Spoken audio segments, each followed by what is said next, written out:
Amém. Obrigado, Charles. Obrigado. É um privilégio enorme estar com vocês. É a segunda vez que eu estou aqui na igreja e para mim é um presente. Obrigado, Lucas, pela brilhante promoção de missões. Deus nos ajudasse a ter um promotor assim em cada igreja da Pioneira.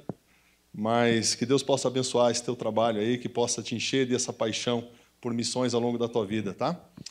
Queridos, a GEVAN é uma das 5 juntas que a nossa Convenção Pioneira tem. Como já foi colocado, Junta de Evangelismo e Missões. A nossa convenção está presente em 5 estados e a GEVAN está presente em 4 deles.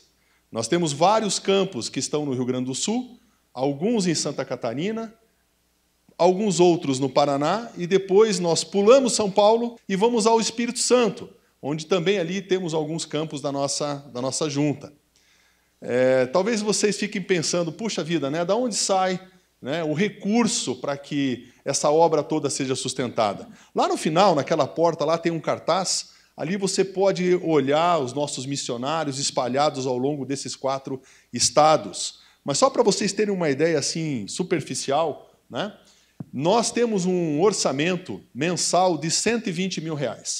Então, o nosso custo nesses 23 campos, alguns não são campos, o Geração Fiel e o trabalho com o Ministério de PEP, mas nesses 23 trabalhos nós temos um custo de aproximadamente R$120 mil. Né? Se nós multiplicarmos por 12, nós teremos então R$1.440 mil. R$1.450 mil aí aproximadamente. A nossa campanha de missões tem como alvo R$380 mil. Tá? Então, 1.450.000, 380, vai aí representar um pouco mais de 1/3. Né? O PAN, que foi comentado pelo Lucas, né? Que é esse formulário aqui, é quando nós, como famílias, ou você, como membro da igreja e da Convenção Pioneira, você escolhe um campo. Você olha, eu quero investir naquele campo. Então, eu vou escolher um missionário, vou determinar um determinado valor, que pode começar a partir de R$30, né? E a gente não aconselha a fazer mais de 100 mil por mês, porque isso poderia gerar um problema contábil aí. Tá? Então, se Deus colocou no teu coração mais de 100 mil por mês, venha falar comigo no final do culto. Né?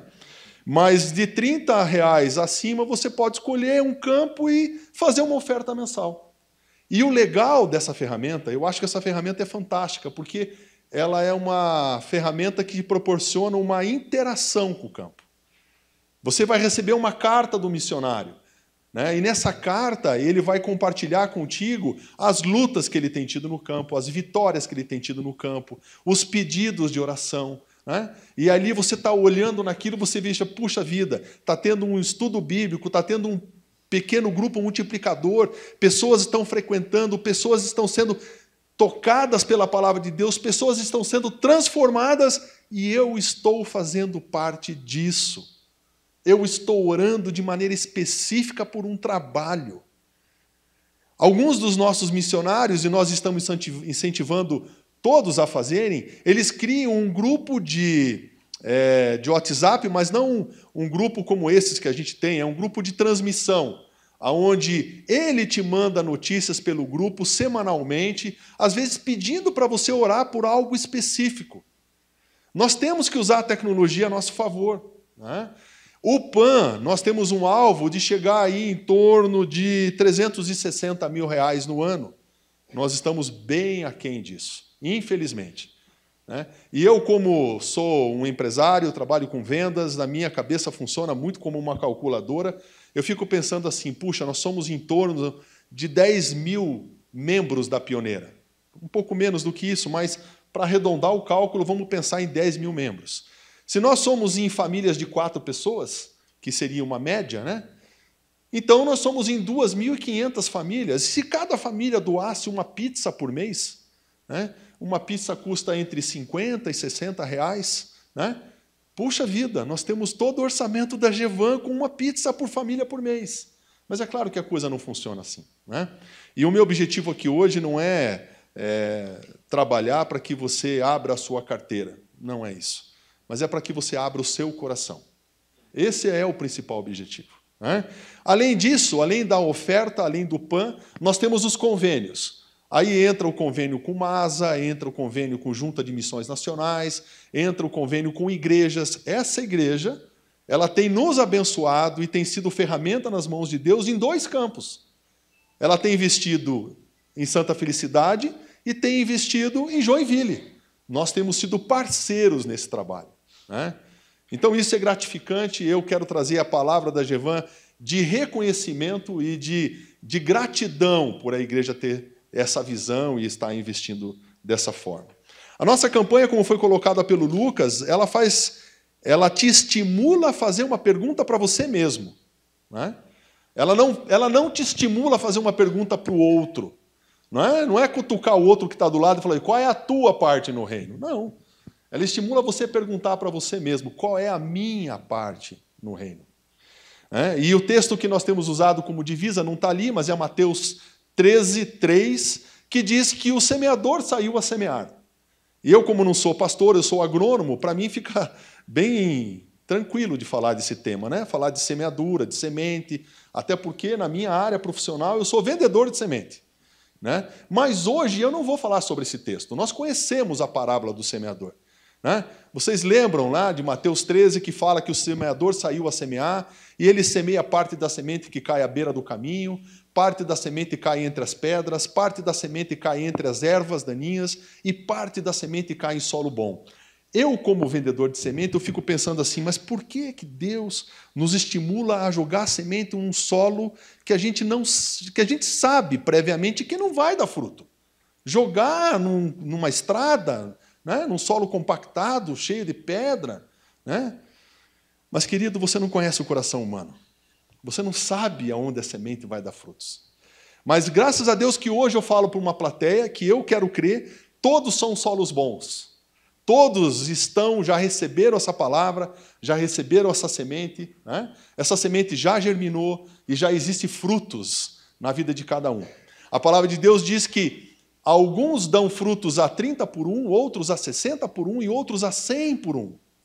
Mas o texto que eu gostaria de usar hoje está em João, no capítulo 14, no versículo 21, um texto muito conhecido nosso. E se eu fosse colocar um tema para essa minha palavra, eu colocaria o seguinte tema: missão é a maior demonstração de amor nossa para com Deus. Quando nós fazemos missão, nós estamos dando uma demonstração de amor a Deus.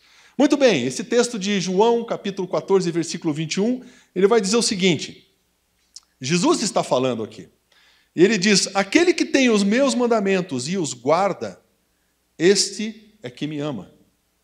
E aquele que me ama será amado de meu Pai, e eu o amarei e me manifestarei a ele.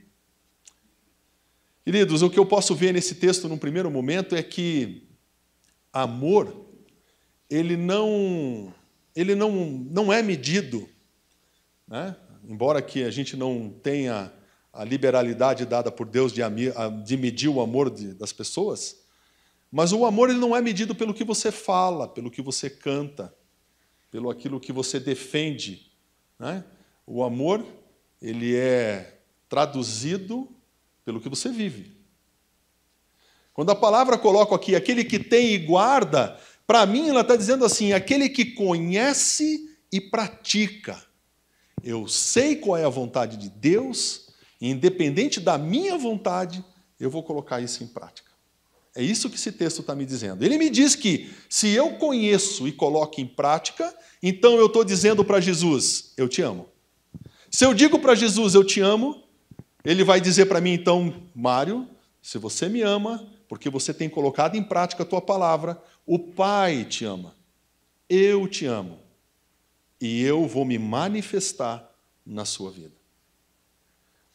Teve uma ocasião em que um fariseu chega para Jesus e, numa forma de tentar pegá-lo numa pergunta difícil, faz para Jesus a pergunta, mestre, qual é o maior mandamento? Esse texto está lá em Mateus, no capítulo 22, e nós conhecemos. A resposta de Jesus vai estar no versículo 37. Ame o Senhor teu Deus de todo o teu coração, com toda a sua alma e com todo o seu entendimento. Essa palavra, para mim, ela diz duas coisas. Primeiro, amar a Deus é uma ordem. A palavra de Deus nos coloca no imperativo, ame. E quando nós vamos um pouco mais a fundo desse conceito, a gente vai perceber que Deus, por ser um Deus justo, jamais Ele vai nos trazer uma ordem e não nos capacitar para colocá-la em prática. Não nos capacitar para efetivamente amá-lo. E a segunda parte desse versículo, que para mim é extremamente importante, é a intensidade com que ele coloca. Não é simplesmente um amor qualquer. Aliás, queridos, a gente muitas vezes não interpreta de forma correta a palavra amor, porque nós a usamos de forma, muitas vezes, superficial. Talvez você já tenha dito algum dia, eu amo batata frita. Né? Talvez você já tenha dito, eu amo pizza. E justamente por usar tantas vezes de forma superficial, a gente acaba perdendo a essência da palavra. E nós vamos ver dentro da palavra de Deus, dentro da Bíblia, que essa palavra amor está sempre atrelada a uma decisão, a uma atitude.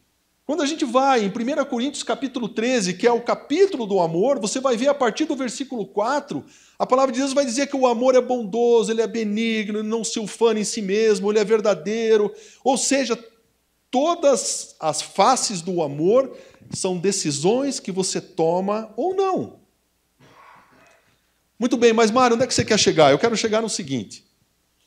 Se nós temos essa percepção que a gente está realmente amando a Deus, quando nós colocamos em prática aquilo que Ele nos ordena na Sua palavra, vamos pensar num momento em que Jesus tem de grande profundidade com seus discípulos. Eu acho que a palavra, quando ela é dita, ela também traz consigo o que intensifica a importância da palavra é o momento em que você está com a pessoa.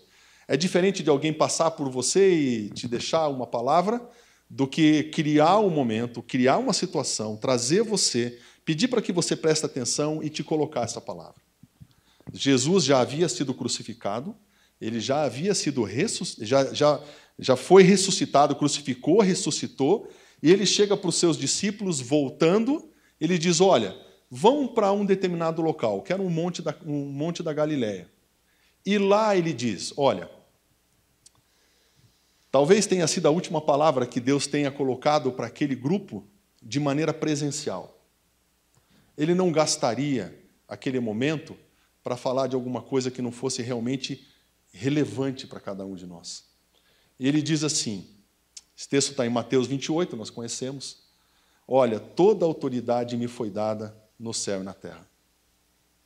Justamente por isso, vão e façam discípulos de todas as nações. Batizem essas pessoas, tragam elas para a família de Deus. Que batismo é isso? Tragam essas pessoas para dentro da comunhão da igreja.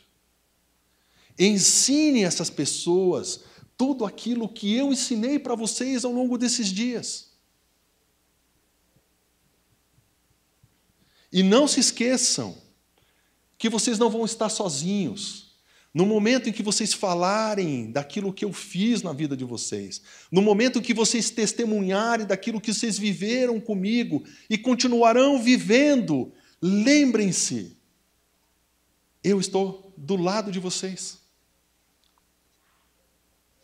Eu estou junto com vocês. Eu estou usando vocês para atingir o coração dessas pessoas.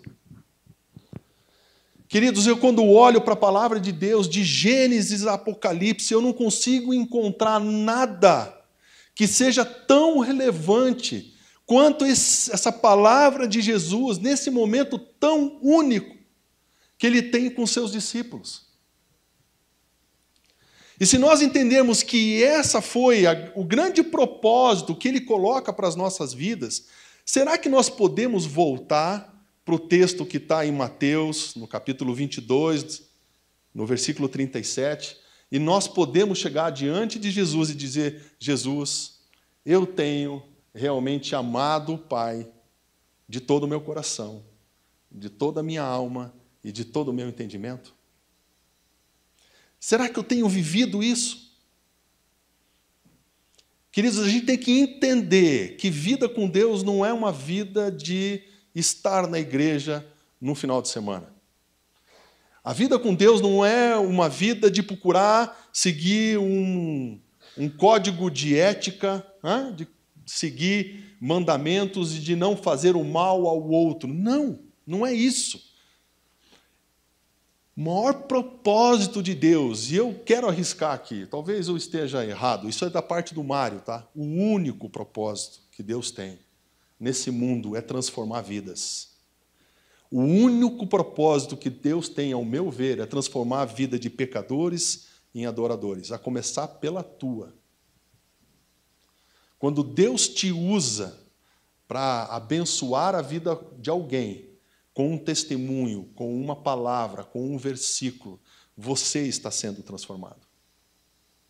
Você está sendo moldado. Eu não consigo enxergar nada que possa ser mais relevante do que isso. Mas muitas vezes a gente não entende. Muitas vezes a nossa vida ela acaba entrando numa rotina. Ok, eu vou para o meu trabalho, lá no meu trabalho eu vou procurar fazer a coisa certa, vou procurar fazer o melhor, porque, afinal de contas, eu estou honrando a Deus quando eu trabalho com qualidade. Final de semana, então, eu vou para a igreja, final de semana eu vou louvar a Deus, vou escutar uma palavra, vou encher meu coração de alegria e vou começar uma nova semana. Se você olhar lá no cartaz, nós estamos falando assim, olha, vá, oferte e ore. E em um determinado momento da minha vida, eu achei que alguns eram chamados para ir, outros eram chamados para ofertar, e todos nós fomos chamados para orar. Queridos, eu não tenho essa percepção hoje. A minha percepção é que você foi chamado para ir, para ofertar e para orar. Vá até o teu vizinho, vá até a pessoa que você está dividindo espaço no teu trabalho, vá até a pessoa que está ao teu lado, o frentista do posto, o padeiro da padaria, vá. Testemunha daquilo que Deus fez na tua vida, o que Ele pode fazer na vida do outro. Essa é a maior prova de amor que a gente pode dar a alguém. A gente tem ouvido, e talvez, e eu não quero dizer que essa frase está errada, não quero deixar essa impressão, mas muitas vezes a gente tem ouvido assim, qual que é o propósito de Deus para a minha vida? Qual é o propósito de Deus para essa igreja? Eu quero dizer que na minha concepção hoje, essa pergunta não é a pergunta certa. Não se trata de você. Não é qual é o propósito de Deus para a tua vida, meu querido. O propósito de Deus, ele está aqui na palavra. É alcançar o mundo. A tua vida só vai ter propósito se estiver ligado ao propósito de Deus. Essa é a perspectiva correta.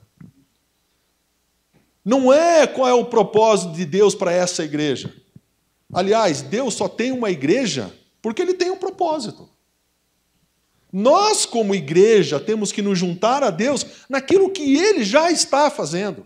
Deus está trabalhando à nossa volta. Abra os olhos, veja.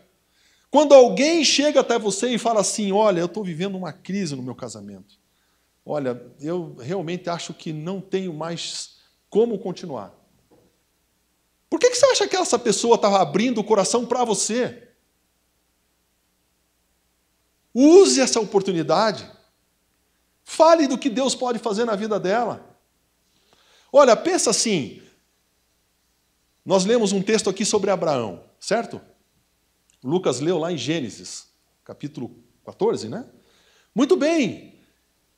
Abraão recebeu um chamado de Deus. E veja que o chamado não era um propósito para a vida de Abraão. Deus tinha um propósito de formar uma nova nação espiritual. E Deus fez várias promessas para Abraão. Você vai ser o pai de uma nova nação. Através da tua vida, muitas famílias serão abençoadas. A minha e a tua são abençoadas pela vida desse homem no passado.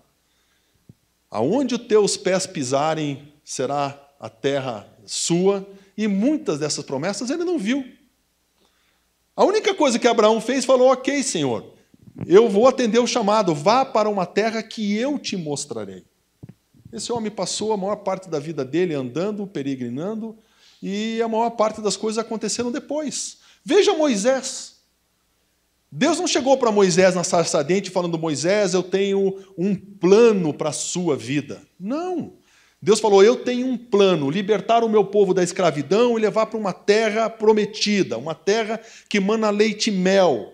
Você, Moisés, vai ser usado por mim para isso. E é isso que a gente tem que entender. Não pergunte para Deus qual é o propósito de Deus para a tua vida. O propósito de Deus é alcançar as pessoas que você tem relacionamento. E você vai ser usado por Deus nisso, meu querido. E na medida que você é usado, e aí nós temos no texto que nós lemos, em João 14, 21, se eu estou sendo usado, se eu estou obedecendo, eu sou amado de Deus, sou amado por Jesus, e Ele vai se manifestar na minha vida. E o que será que é essa manifestação de Jesus na vida da gente? Eu fico pensando em algumas passagens, algumas pessoas que tiveram o toque de Jesus na vida. Por exemplo, Pedro. Pedro, numa determinada situação, Jesus chega para ele e fala assim: e daí, Pedro? Olha, Senhor, não pesquei nada a noite inteira. Nós saímos para a pescaria, passamos a noite inteira trabalhando, não pegamos um único peixe. E ele já devia estar próximo do trapiche, onde com certeza não havia peixe. E Jesus chega para ele e fala assim: Pedro, jogue a rede do lado do barco. Fala: Senhor, passei a noite pescando lá em alto mar, aonde naturalmente tem peixe.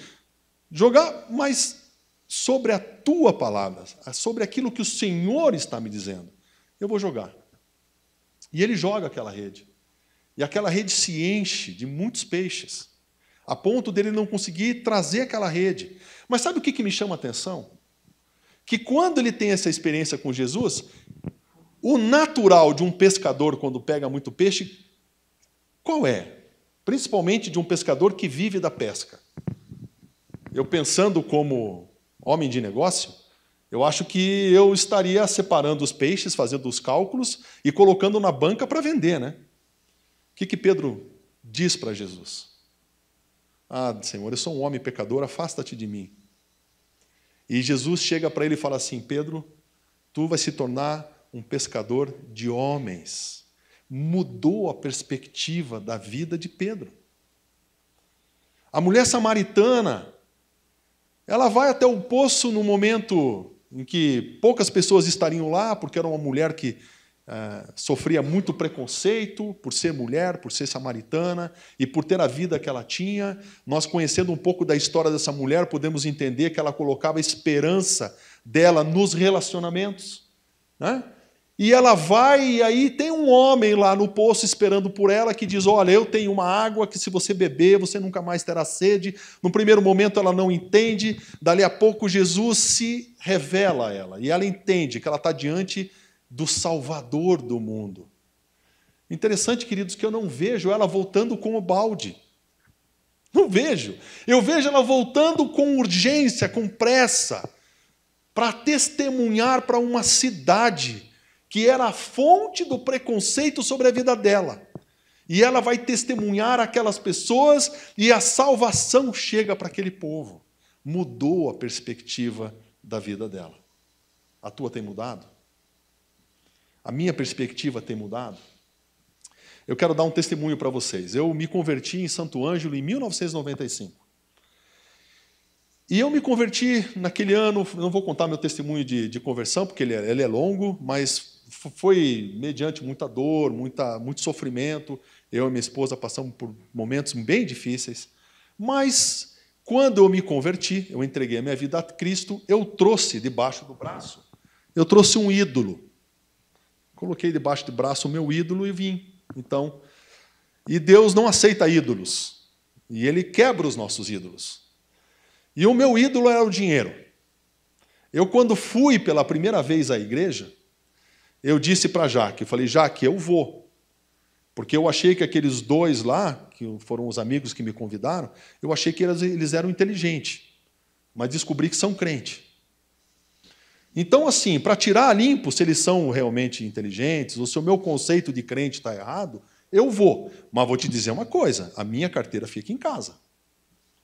Porque eu conheço esses crentes. Vai chegar uma hora, eles vão falar um negócio e tal, vão fazer uma lavagem cerebral e vão passar a cestinha. E eu fui. E Deus trabalhou na minha vida, tocou, a mensagem tocou meu coração, e foi um processo. E um dia eu chego para Jesus e falo, Deus, eu não quero dar mais um passo na minha vida sem perguntar para o Senhor em que direção eu vou. Tem muita coisa nesse meio aí, queridos, mas eu queria chegar no seguinte ponto. Eu entrei para o reino de Deus, mas eu trouxe o meu ídolo. Eu lembro que em 95, o pastor Eugênio estava pregando sobre missões. E ele falou, olha, queridos, nós vamos pregar um mês sobre missões, 4 finais de semana. E no primeiro final de semana, ele pregou sobre missões e eu fui tocado com aquela mensagem. Falando, não, eu tenho que fazer uma oferta para missões. Conversei com a minha esposa, nós decidimos um valor, mas eu estava lutando com aquilo. Nossa, não, para que fazer isso? E aquilo foi. Segunda semana, eu não fiz a oferta. A terceira semana, eu não fiz a oferta. Chegou na 4ª semana, eu estou ali na igreja, o pastor prega, e o Espírito falou comigo e falou assim, Mário, 3 vezes mais. E eu não estou dizendo isso, queridos, que esse é um padrão. Não entenda de maneira errada. Não estou dizendo que aquilo que aconteceu comigo vai acontecer com vocês. Mas para mim foi muito claro. O Espírito falou 3 vezes mais. O que Deus estava fazendo? Deus estava quebrando o meu ídolo. Aquilo foi uma luta para mim. E eu não, e 3 vezes mais, 3 vezes mais. O pastor nem tinha usado essa frase. Em nenhum momento do culto ele falou 3 vezes mais. E eu tirei minha carteira, peguei o talão de cheque, peguei minha Bíblia, coloquei, comecei a preencher, a Jaque estava do meu lado, ela olhou, levou um susto, me deu uma cotovelada, fez assim, o que é isso? Eu só fiz essa, olha, depois a gente conversa e tal, preenchi o cheque, fui lá e fiz a minha oferta para missões. Domingo isso. Segunda-feira eu tinha uma palestra com produtores, em Juí. E aí, o meu gerente, que nunca tinha participado de uma palestra, ele chegou para mim e falou, Mário, amanhã eu vou na tua palestra. Nós precisamos conversar antes da tua palestra. Tudo bem, pensei, puxa, será que eu vou levar uma bronca, alguma coisa assim, né? Mas tudo bem, estava lá na expectativa, meu gerente chegou, ele falou assim, olha, teu trabalho está sendo bem reconhecido pela empresa, nós te avaliamos muito bem no último ano, e a empresa, em forma de reconhecimento, ela quer te dar um valor em dinheiro pelo bom trabalho que você tem feito. Não dá para você ficar rico com isso, mas entenda como um presente. E quando eu pego o valor, queridos, vocês têm ideia do que era? Igual? 3 vezes mais. 3 vezes mais do que eu tinha doado. E sabe o que Deus falou comigo? Da mesma forma que eu citei para vocês a situação de Pedro e da mulher samaritana, para mim o importante não era o valor. Mas Deus tinha falado comigo. O Deus Criador de todas as coisas, poderoso, que nós acabamos de cantar nas músicas aqui, ele olhou para o Mário no meio de 7 bilhões de pessoas e falou comigo. É isso que Jesus está dizendo nesse versículo, e eu me manifestarei na sua vida. E veja, querido, eu não estou dizendo que Deus vai se manifestar colocando dinheiro no teu bolso. Não. Ele vai se manifestar e você não vai ter dúvidas de que é Ele falando contigo. Quando você se envolve com missões, você tem o privilégio de ver transformação de vidas, situações acontecendo, libertações acontecendo, vidas sendo retiradas de um poço para ser colocada numa posição de destaque diante da sociedade. E isso vai te trazer um sentimento que nada nesse mundo pode se comparar. A manifestação de Jesus na tua vida.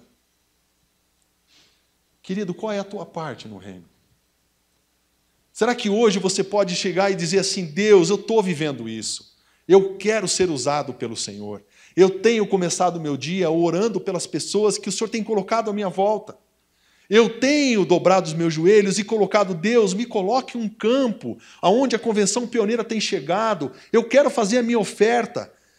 Qual é o valor da oferta? Fale comigo, me mostre. Fale através do meu cônjuge. Querido, missões é sacrifício.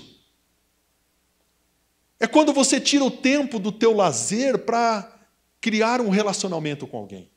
É quando você tira tempo de umas férias para se dedicar a um projeto missionário. É quando você tira dinheiro do restaurante no final de semana para investir na vida de um missionário. Isso é missões, isso é prova de amor. Da mesma forma que você demonstra amor para a pessoa que está do teu lado, quando você destina tempo, quando você tem reconhecimento, quando você faz o que ela gosta, por que você acha que é diferente com Deus? Você não vai dizer a Deus que o ama somente com palavras. As palavras vão fazer sentido quando a tua vida traz essa mensagem. O teu louvor aqui na frente só faz sentido quando você vive esse amor. Nós podemos enganar as pessoas que estão à nossa volta, mas nós não podemos ter a pretensão de enganar o nosso Senhor. Queridos, eu quero terminar essa minha mensagem com uma analogia que eu escutei no Impacto. Talvez alguns aqui participaram, talvez você já tenha ouvido, mas eu acho que Deus vai falar ao teu coração, que para mim foi fantástica, tem tudo a ver com missões. Um dos pastores, um dos nossos preletores, trouxe a seguinte comparação. Diz que uma moça que namorava já há algum tempo, um rapaz, ela estava convicta que aquele rapaz era o homem da vida dela. Um homem valoroso, trabalhador, servo de Deus, e ela estava ansiosíssima para receber, então, a proposta de casamento. E um dia, esse namorado liga para ela, no dia dos namorados, e fala assim, olha, querida, exatamente às 6 horas eu vou passar na tua casa, e esteja pronta às 6 horas da tarde, que eu vou te levar num lugar especial e nós vamos ter uma noite especial. Nós vamos ter um momento especial. E aí, ela imaginou, ele vai me pedir em casamento, com certeza. Então, ela se preparou, né? E exatamente às 6 horas da tarde ela estava pronta. Querida, é só uma analogia. É lógico que ela não estaria pronta se fosse uma realidade, certo? Né? Mulher nenhuma estaria pronta exatamente no horário, mas como é uma analogia, vamos entender que estivesse, então, certo? 6 horas da tarde, ela esperando pronta, e ele não veio. 6h15, ele não chega. E aí ela anda de um lado para o outro da sala, batendo já com o pé no chão, brava. Falou assim, puxa vida, será que ele vai me dar um bolo? Será que ele não vai vir? Será que eu imaginei coisas? Será que ele não vai fazer a proposta? Será que ele decidiu terminar comigo? 6h30 não veio. E aí ela já começou a ficar alterada, discutindo com a mãe. E 6h15, ela já estava totalmente destruída, né? Já tinha chorado, borrado a maquiagem, né? 6h15, 6h45, ela escuta uma buzina. Ela vai lá, abre a cortina, quem está lá fora? O namorado, esperando por ela. Assim, você me fez esperar 45 minutos, né? Então agora você vai ficar lá buzinando, também não vou. Ele esperou mais um tempinho, buzinou novamente, e ela não foi. Na terceira vez, agora acho que está na hora, ela saiu com o bico que vinha aqui, né? Entrou no carro, bateu a porta, ele foi dar um beijo, ela virou o rosto. Ele falou assim, mas o que foi? Como que foi? Eu estou desde as 6 horas da tarde te esperando. Não, ok, querido. Então, olha, eu tive alguns contratempos e tal, mas eu vou te levar num local especial. Nós vamos ter uma noite especial. Sério, onde é que você vai me levar? Eu vou te levar na padaria dos meus pais. Vocês sabem que o meu pai tem uma padaria. E eu vou te levar lá. E ela foi na padaria dos pais dela. Mas contrariada. Chegou lá, sentou à mesa, e sentou a família toda, e todo mundo percebeu claramente que ela estava totalmente chateada com aquela situação. E aí o pai pergunta para o filho, filho, o que você gostaria de comer? Pai, pão com mortadela. pão com mortadela. Eu me arrumo, né? Faço a maquiagem, né? Invisto no salão e ele me traz na padaria dos pais para comer pão com mortadela. Tá bem, então eu quero um pão com mortadela também. É claro que ela não falou aquilo, só pensou, né? Passou aquele tempo, todos perceberam que ela estava descontente, ele então convida para ir a um outro local. Aquela cidade onde eles moravam era uma cidade litorânea, e já à noite ele vai então para a beira do mar, e lá tem um cenário montado, né? Com luzes, um altar, e os amigos todos estavam ali, né? Os amigos que conviveram com eles todo esse tempo do namoro, e ali então ele pega e faz o pedido a ela, e ela, constrangida com a atitude que ela tinha tido, ela diz sim, mas o brilho do momento não foi como poderia ser. Muito bem, vamos colocar um parênteses nessa história, tá? E vamos começar essa história de uma forma diferente. O namorado liga para, então, a sua namorada e diz, olha, querida, hoje às 6 horas da tarde eu vou passar para te pegar. E esteja pronta, nós vamos ter um momento muito especial, o Dia dos Namorados. Minutos depois, uma amiga liga para ela. Diz, amiga, eu tenho que te contar. Sabe daquelas assim que não consegue guardar um segredo? Eu sei que isso não existe aqui, mas... né? Mas naquela situação existia. Aquela amiga que não tinha como esconder um segredo. Hoje, ao meio-dia, eu fui no shopping. Chegando lá, quem que eu encontro? Eu encontro o teu namorado numa relojoaria e, de longe, eu percebi que ele comprou um par de alianças. Então, eu tenho que te contar. Desculpa se eu vou estragar o momento, mas eu tenho que te contar. O que aconteceu? Ele chegou às 6h45, ela estava alegre, esperando, sem nenhuma reclamação. Foi até o carro, deu um beijo apaixonado no seu namorado. Foram até a padaria dos pais. Ela pensou, lá ele vai me pedir na frente dos pais, que homem honrado. Chegou lá, pegou aquele pão com mortadela, comeu devagarinho, porque ela pensou, a aliança deve estar no meio da mortadela. Né? Mas não estava. Mas ela contente, e ele pega então a sua namorada, leva para a beira-mar, e lá então encontra aquele cenário, e ela contente, vibrando, emocionada, ela diz sim, e aquele momento fica gravado na vida dos dois. Qual é a diferença das duas histórias? A segunda história, ela sabia o final. Nós sabemos o final. Jesus vai voltar. Ele vem nos buscar. Nós sabemos disso. Querido, não coloque o foco no pão com mortadela.